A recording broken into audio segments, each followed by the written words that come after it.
बिस्मिल्लाहिर्रहमानिर्रहीम। अस्सलाम वालेकुम। अल्लाह के नाम से शुरू जो बड़ा मेहरबान नहायत रेम वाला है।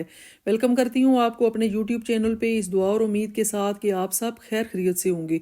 आज हम बनाएंगे ब्रेड पकोड़ा। आपने बहुत सारे पकोड़ा रेसिपीज़ को ट्राई किया होगा, बट ये रेसिपी बहुत ही मज़े की बनती है, आपको बहुत पसंद आएगी। आप इनको टी टाइम पे ले सकते हैं, रमज़ान के लिए परफेक्ट रेसिपी है और बनाना बहुत ही आसान है। वीडियो को आपने स्किप बिल्कुल नहीं करना और रेसिपी अच्छी लगे तो वीडियो को लाइक एंड शेयर करना मत भूलिएगा। तो चलते हैं इस मज़ेदार सी रेसिपी को बनाना स्टार्ट करते हैं। बिस्मिल्लाहिर्रहमानिर्रहीम। सबसे पहले हमने ये, हमारे पास ब्रेड नहीं थी तो हमारे पास ये काफ़ी सारे एजेस पड़े हुए थे ब्रेड के। ये काफ़ी सारी ब्रेड भी थी क्योंकि इसमें से बहुत कम पार्ट निकला हुआ था, तो तकरीबन 4 के करीब हमारे पास ये किनारे पड़े हुए थे। तो ये हम पहले पानी में थोड़ा सा डिप करके इसको सोक कर लेंगे और उसके बाद निचोड़ के आपने ऐड करनी है। ये हमने 4 पीसेस ऐड कर दिए। अब इसमें वेजिटेबल्स ऐड कर लेंगे। वेजिटेबल्स आप अपनी चॉइस के मुताबिक ऐड कर सकते हैं, अगर कोई स्किप करना चाहते हैं तो स्किप भी कर लें और जितनी ज़्यादा आप ऐड करना चाहें तो कर सकते हैं, इसमें कोई मसला नहीं है।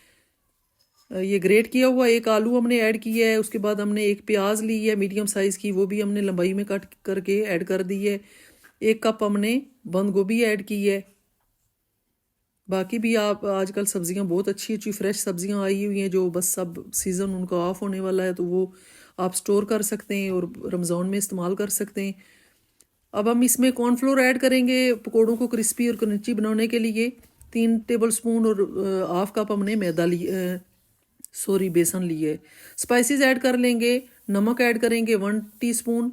रेड चिली पाउडर ऐड करेंगे 1 टेबल स्पून। कुटी हुई लाल मिर्च 1 टेबल स्पून। धनिया पाउडर 1 टेबल स्पून और 1 टेबल स्पून ऐड करेंगे ज़ीरा पाउडर।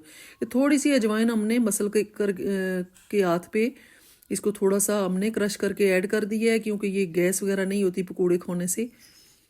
और हरी मिर्चें कट की हुई ऐड की हैं 4, और मुट्ठी भर हमने ऐड किया है स्प्रिंग ऑनियन, और धनिया हमने हरा ऐड किया है मुट्ठी भर।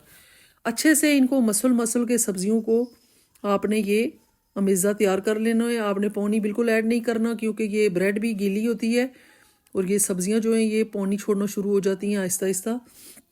तो इसी तरह से मसल के आपका जो ये डो है अमेज़ा है तैयार हो जाएगा। ये आप देख सकते हैं वीडियो में, बिल्कुल हमने पानी इसमें ऐड नहीं किया, एक कतरा भी ऐड नहीं किया। तो देख सकते हैं कितना अच्छा हमारा अमेज़ा तैयार हो गया है। दूसरी साइड पे हम कढ़ाई में ऑयल रख लेंगे, मीडियम साइज़ पे इसको गर्म करेंगे मीडियम फ्लेम पे, और साथ हम इसमें एक एक करके सारे पकोड़े डालते जाएंगे। इसको आप शेप मत दें, क्योंकि पकोड़े जो होते हैं वो आड़े तिरछे ही अच्छे लगते हैं। तो इसी तरह से आपने साइज़ आप छोटा बड़ा कर सकते हैं तो डाल लें। और इनको आप याद रखें, बहुत अच्छा आपने इनको पकाना है मीडियम फ्लेम पे, क्योंकि ये अंदर से कच्चे रह जाते हैं और ऊपर से जल जाते हैं, क्योंकि इसमें ब्रेड का इस्तेमाल हुआ है।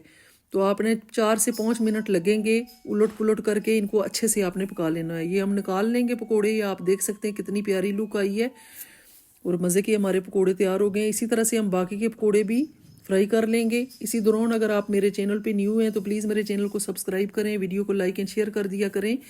अगर मेरी रेसिपी आपको ज़रा भी अच्छी लगी तो प्लीज़ कमेंट्स बॉक्स में अपना कीमती राय का इज़हार ज़रूर किया करें और बेल आइकन को प्रेस कर लिया करें, ताकि मेरी हर नई आने वाली वीडियो का नोटिफिकेशन आपको मिल सके। तो ये ज़रूर बनाएं रमज़ान में, बहुत अच्छी बेस्ट रेसिपी है रमज़ान के लिए। बाकी पकोड़ों से जितने भी पकोड़े आप वेजिटेबल्स के चिकन पकोड़ा बनाएं उनसे अच्छी है। आप एक बार ज़रूर ट्राई कीजिएगा। ये आप देख सकते हैं फाइनल लुक। फ्लेम को ऑफ करेंगे और आपको फाइनल लुक दिखाते हैं। ये आप देख सकते हैं कितने मज़े के हमारे पकोड़े तैयार हुए हैं। आई होप आपको मेरी आज की रेसिपी ज़रूर पसंद आएगी। आप इसको ज़रूर ट्राई कीजिएगा और अपना फीडबैक ज़रूर दीजिएगा। अपना बहुत सारा ख्याल रखिएगा, मुझे दुआओं में याद रखिएगा। कल मिलेंगे एक नई और मज़ेदार रेसिपी के साथ। टिल दिन अल्लाह हाफिज़। Thanks for watching.